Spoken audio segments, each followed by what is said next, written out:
What is up, guys, and welcome back to my channel. Today we are doing part 3 of the Color Power Rankings series, and as you've probably been able to tell, today we are looking at blue, aka Kawa's favorite color. If you don't know who Kawa is, he's pretty much runs the official Cyberpunk TCG podcast, and also, at least from my understanding, kind of controls the rollout schedule of the cards. Pretty public-facing kind of Weirdco employee, I guess you could classify it as, or just dev. However you would take it as you would. But yeah, so no greens segment today, no veggie segment. There are currently no new updates since the last video. I assume by the time, actually no, because there will be another video coming out very soon of the yellow color power rankings and kind of rounding out the cycle to get it all out, hopefully before Weirdco's next update, which, if we're going based on how it's been, will be either tomorrow for you or later today. Because at least for where I've been, it's been coming out on each kind of Friday. So definitely be expecting something soon. And something that I talk about more as to what to expect in my last video. So if you're interested in that, at least go check out that last until you get there and then come back. But just as a reminder for how this works, each blue card will be given a rank A through F. Each card will be awarded a score based on its rank, 1 to 5, based on its grade given. So F is a 1, A is a 5, C is a 3, and so forth. And every card's score will be added and then divided by the number of cards. Just basically to average it out and keep it kind of fair, especially for yellow, which has 17 cards, compared to blue, which only really has 12 cards. But yeah, first to kind of look at or get the lens that we really need to be looking at these cards through, though, you gotta take a look at and try to understand blue's color identity.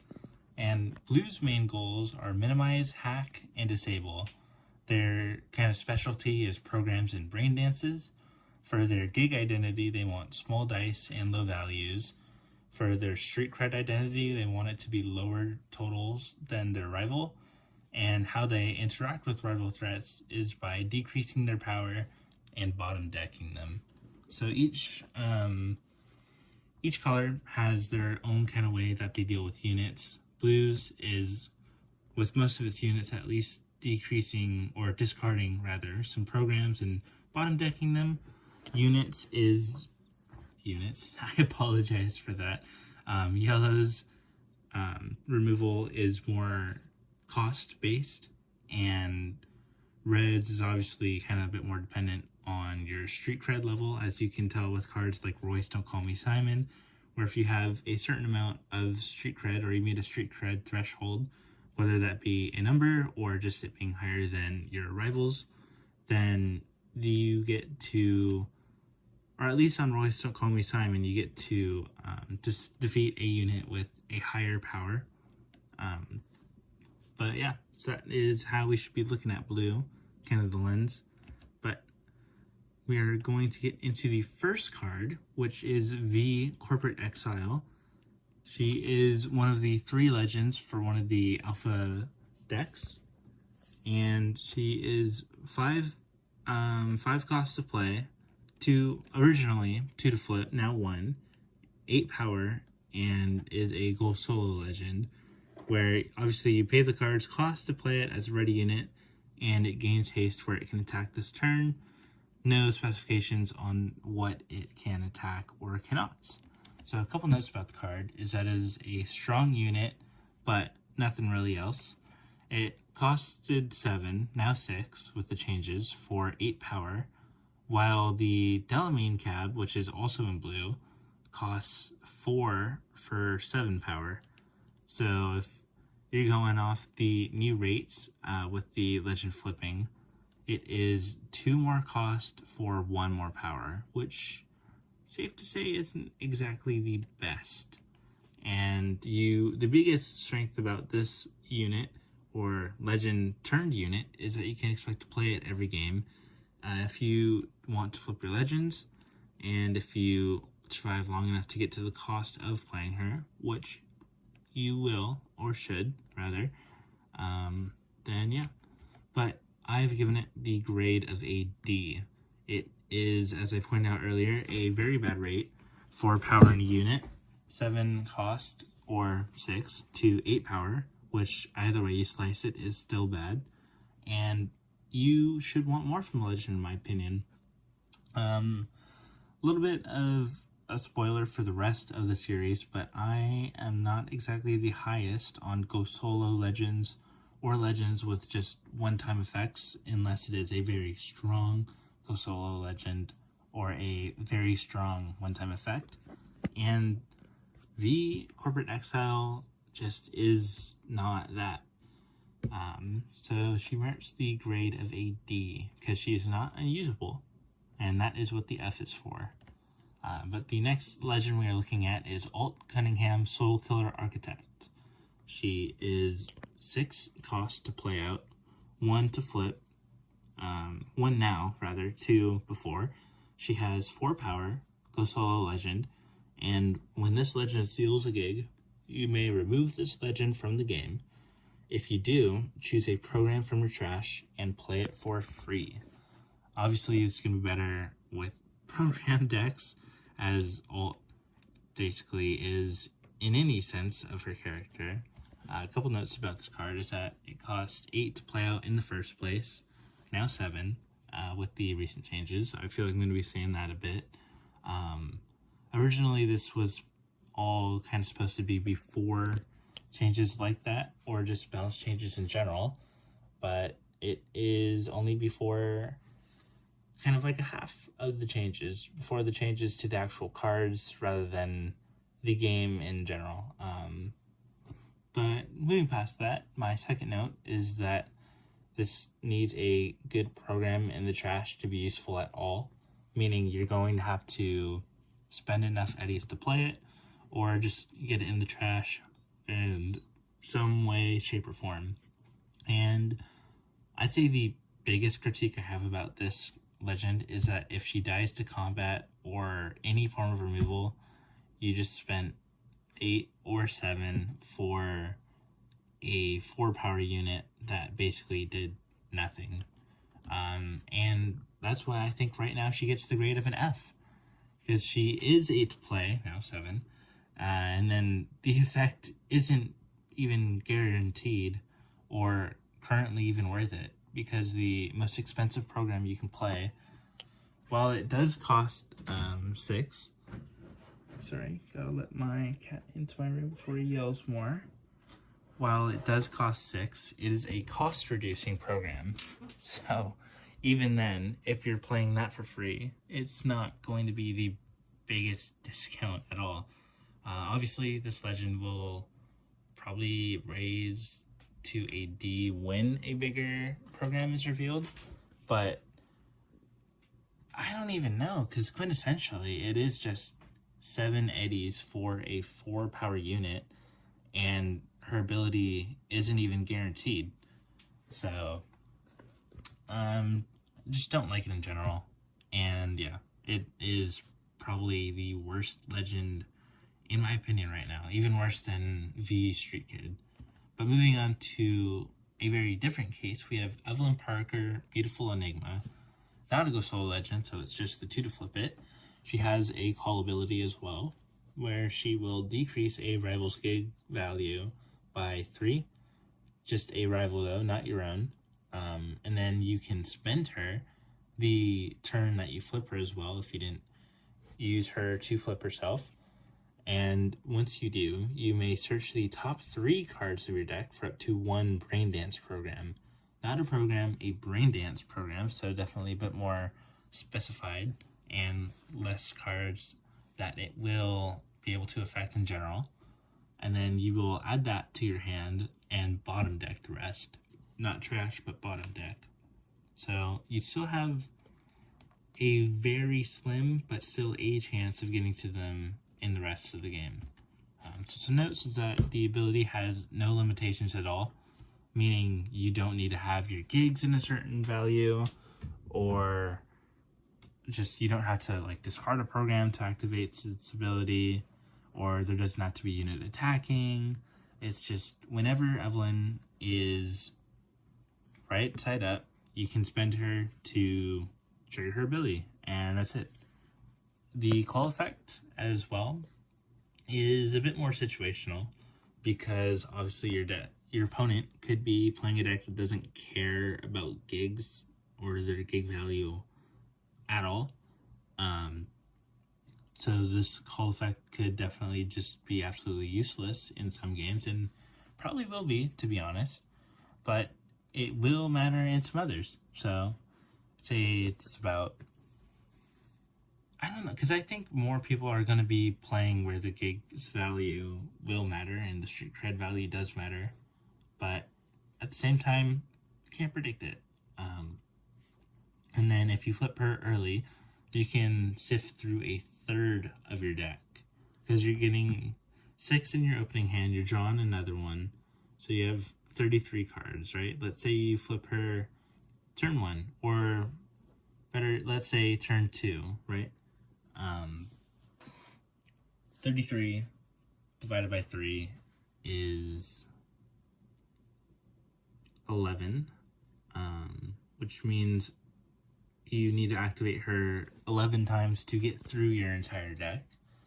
But if you activate her 4 times, which would put you at turn 5, you will have gotten through a bit more than a third of your deck, which isn't very hard to do at all. So, pretty reliably. And adding all that up, I've given her the rank of an A. And it's because she has a great ability with 0 limitations, which is very much something we've seen on every other unit so far.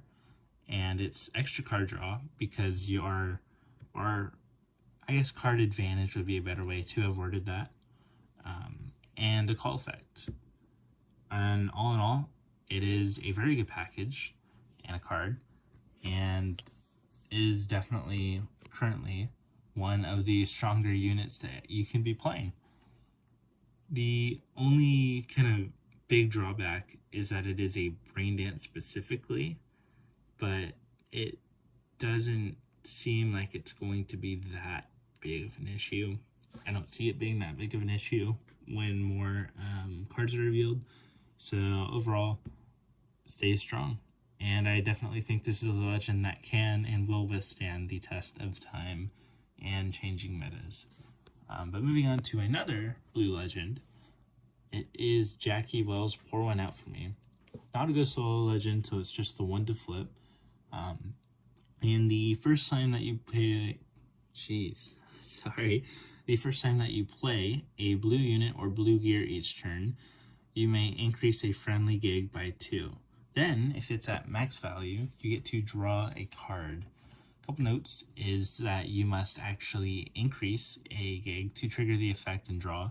So if you have like a 4-sided die at 4 already, you can't be like, I'm increasing this, and then just draw off that. It has to be either at 2 or 3, and you actually have to increase it to draw. You can increase it by 1, any gig by 1, or the 2, and it works. Not just the 2, but it does have to be altered. And you have to reliably be able to play a blue card, as well as have to reliably be able to manipulate gigs, or else once you get your smaller gigs to their max value, or just the ones that you can, then that's it. And obviously, if you don't have any blue cards in hand to play, or blue units or gear specifically, then that is also just not going to trigger the ability at all. And one thing I will say is that blue in its identity wants lower gig values, and Jackie is running directly counterpart to that in increasing them. And taking all that into account, I've given him the grade of a C, because while the card draw is good, it needs rigorous setup to utilize. Honestly, it's more towards a C minus. This deck, sorry, this card will be good in some blue-red combo decks, but just as it isn't exactly the greatest, but it's not bad, and that is why I've given it the grade of a C. But moving on to our last blue legend, Lucina Kushinada, Fresh Beginnings. And yeah, that's it about the card.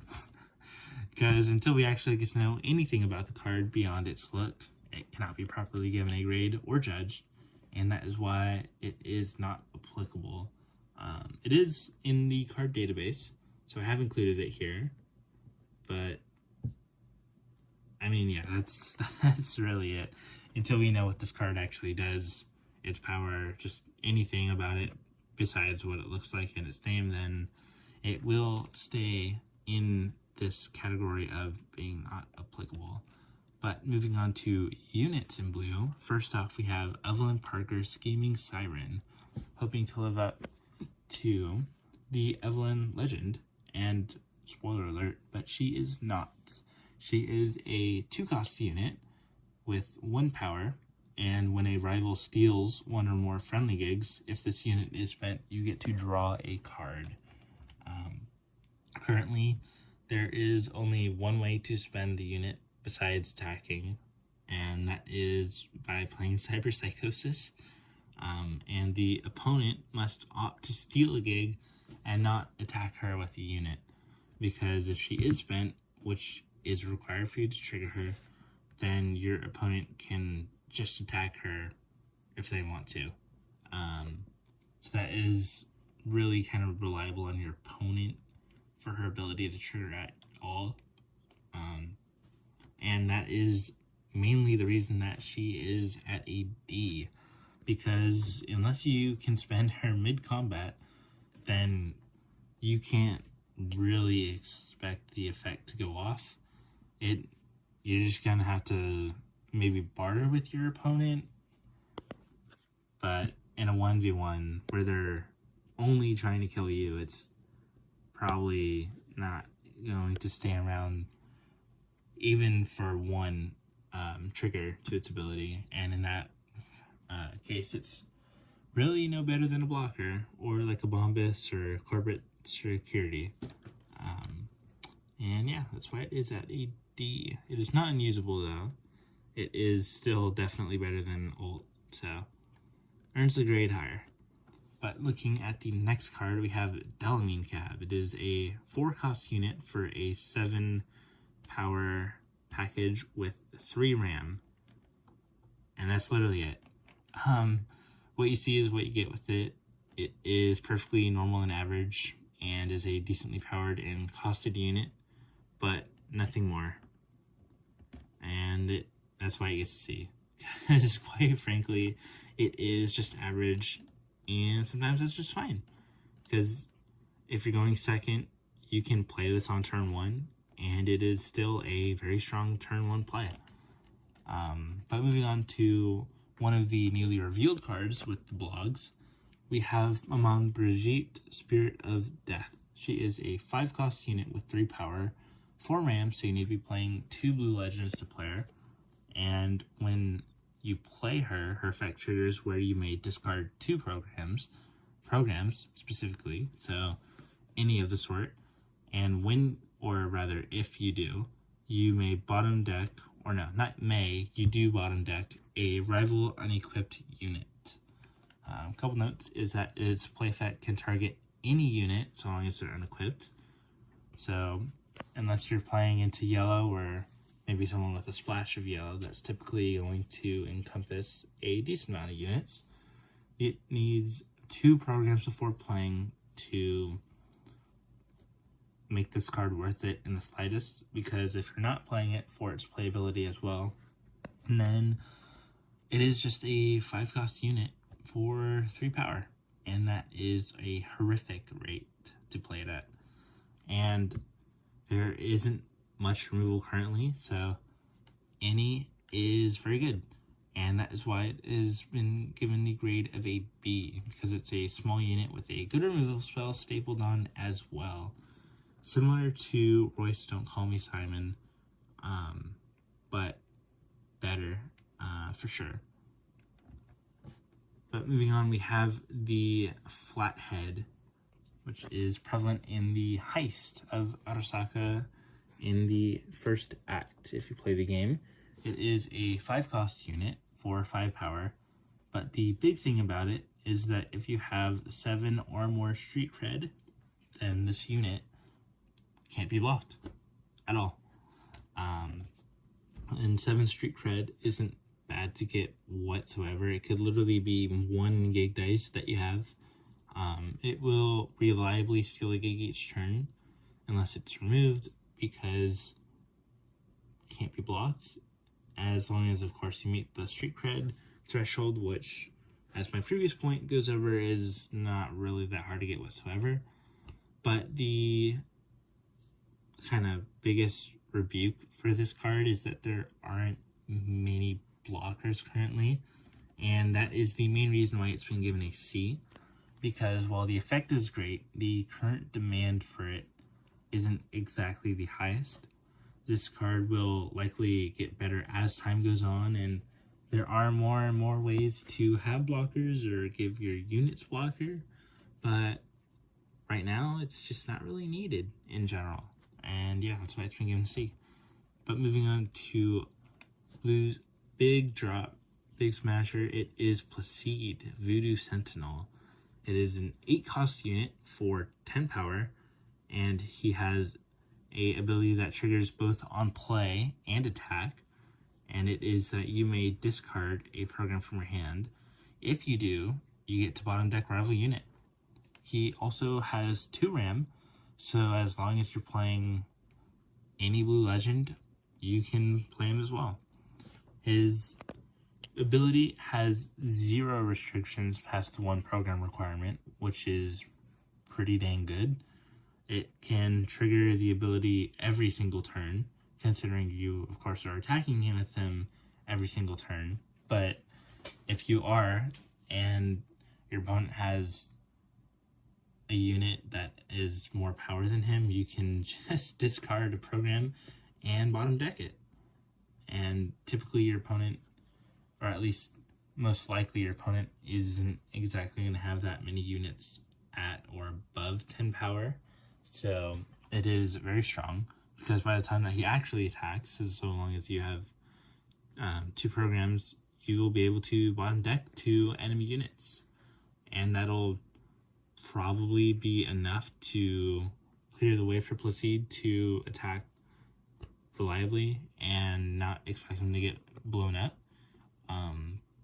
And when you attack with him and he does hit your opponent, or your opponent's gig area, I guess, is the new target, he steals 2 gigs as a baseline.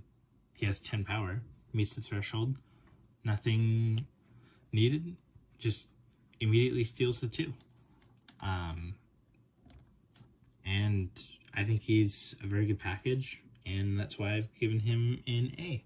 Because while he does cost 8, the ability and strength more than justifies it. I think that he is better than Oda, mainly because programs are more easier to get than setting gig dice to the same value. Just a strong card in general. I definitely could be kind of conflating the high cost and abilities of the card a bit much, or rather inflating like their value and worth, but I don't think so. I think this is just, for its cost, it is a very good card. You can play him on turn 5, should be alive by turn 5, because the earliest you can lose is turn 4, so I'm pretty sure that he will continue to hold the grade of an A. But moving on to gear now, we have Dying Knight V's Pistol. It is a 2-cost gear.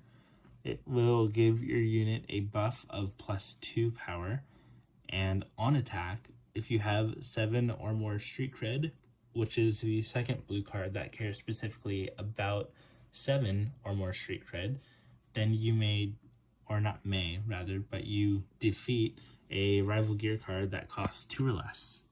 Also, important thing to note is this card has 3 RAM, so you'll need to be playing 2 blue legends to be able to play this card at all. It is one of 2 current ways to destroy enemy gear. The effect is repeatable each turn, at least so long as the unit stays alive and attacks each turn. And it's got a decent power buff as well. A little bit of comparison to red is that their Mantis Blades is 1 cost for +2 power. So you're paying the 1 for +2 power on this, and the extra 1 for its continuing attack ability, which is pretty good. And that is why I've given it an A. Because as long as your opponent is playing gear, then this card is great. Definitely a bit more of like a sideboard piece rather than just loading your deck with all 3 copies that are possible too. But I mean, most decks are going to be playing at least 1 piece of gear, and at worst, if they're not, then you can just sell it. So pretty dang good card in my opinion. But moving on to the second revealed card in the color blog from the Cyberpunk TCG official website, we have Chrome Reverie.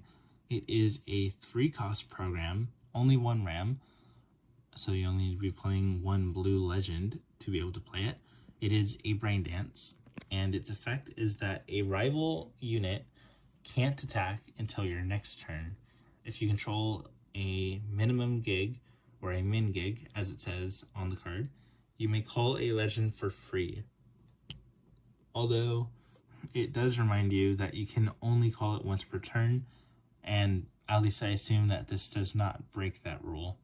So if you call legend before playing this card, then that was basically just a misplay. The big thing about this is that it has no restrictions on the targeted unit. So let's say you're deep in the game, your opponent just played an Atom Smasher. You know, you blew up your whole board, it's just Atom Smasher. You don't have any blockers. You play this card though, and Atom Smasher is basically lagged out for 2 turns, can't attack. Really is only for 1 combat, unless somehow you have a way to, or later on there's somehow a way to play a brain dance or just a program in general on your opponent's turn. But there is also the bonus to following Blue's gig identity of low gig dice values, where it needs to be a minimum gig to call the legend for free. So maybe if you're having rotten luck dice rolling, then this is the card for you for that extra little pip. But overall, it is a pretty strong card, and that's why I've given it the rank of a B, because it is a very strong effect that can be useful at any point in the game. So let's say you're playing this early, right? Your opponent just played a Delamine Cab, they're about to hit you with it, take both of your gigs because they put a piece of gear on it as well to buff it up, and you can just go, nope. And you should at least hopefully be able to find a solution by then.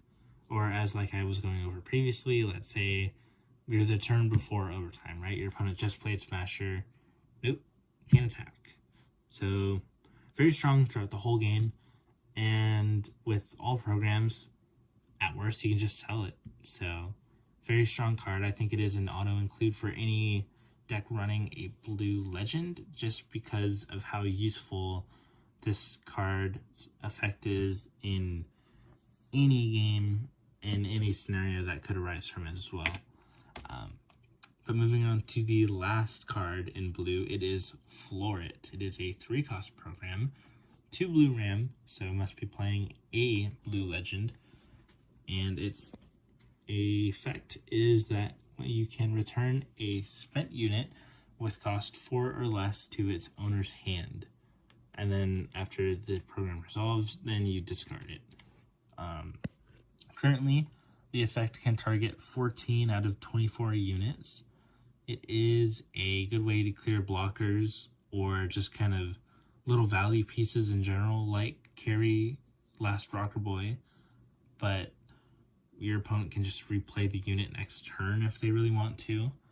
And then at max, you're just kind of costing them 1 extra eddy to do so, or I guess 2.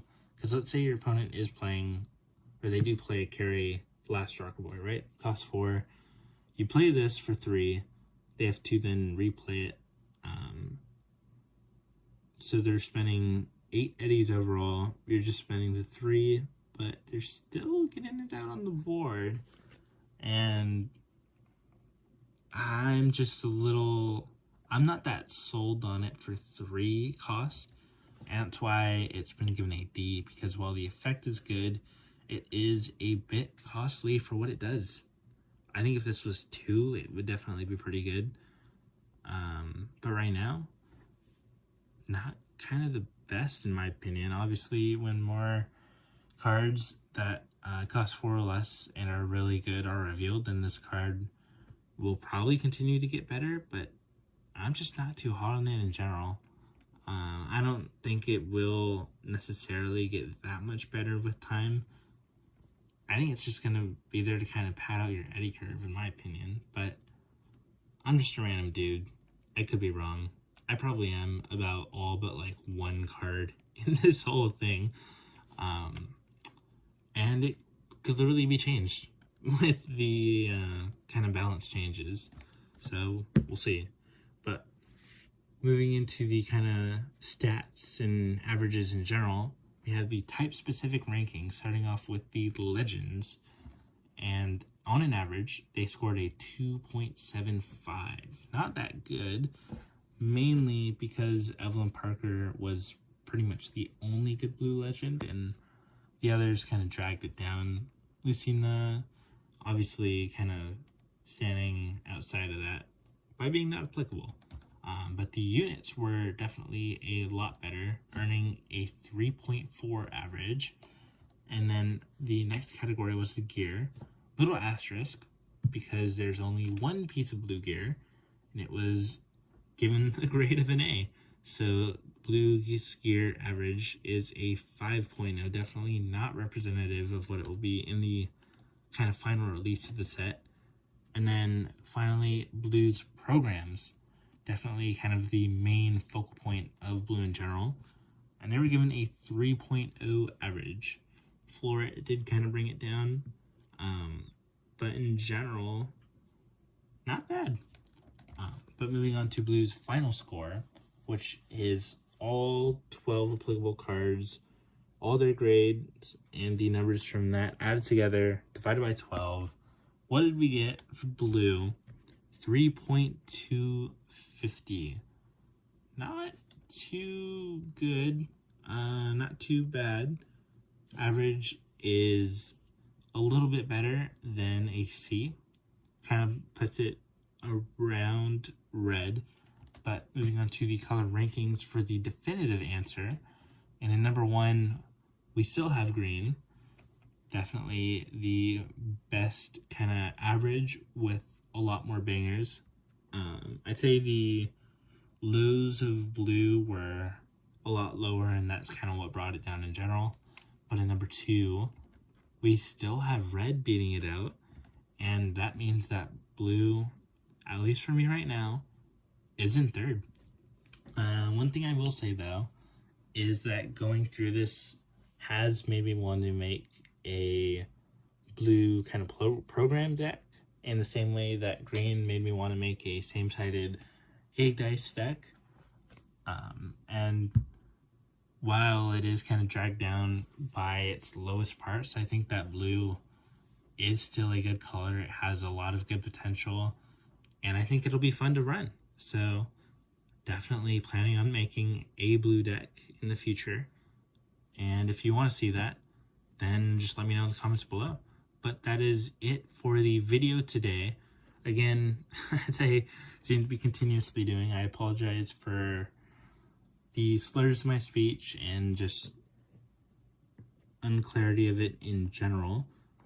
I film late because I don't live in my house alone, and this is kind of the prime time where I'm not exactly going to be annoying people, and where the general kind of noise and the ambience and stuff is pretty quiet, and I can film this at least generally without distractions and until my cat starts meowing at the door trying to get in. But I want to thank you for watching this far. Your support, continued support, really means a lot to me. I know it's relatively small in the whole landscape of things and all that, but I'm just like a guy making literally like Google Slides presentations about something that I like, and for some reason you guys seem to like watching it. So my enjoyment being your enjoyment is great, and I hope that we get to continue to share our passion for the IP and the game in general as time goes on. And I wish you a very lovely rest of your day. Once again, thank you for watching the video to the end, or at least to this point if you have so far. But if you're here already, then you might as well watch to the end, yeah? But that's it. I hope you have a lovely rest of your day, Chums. And I hope that I will see you out next... Jeez, I can't even finish it out properly. Okay, I'm just gonna end it here. Hope to see you next time. Thanks for watching. Peace out, Chums.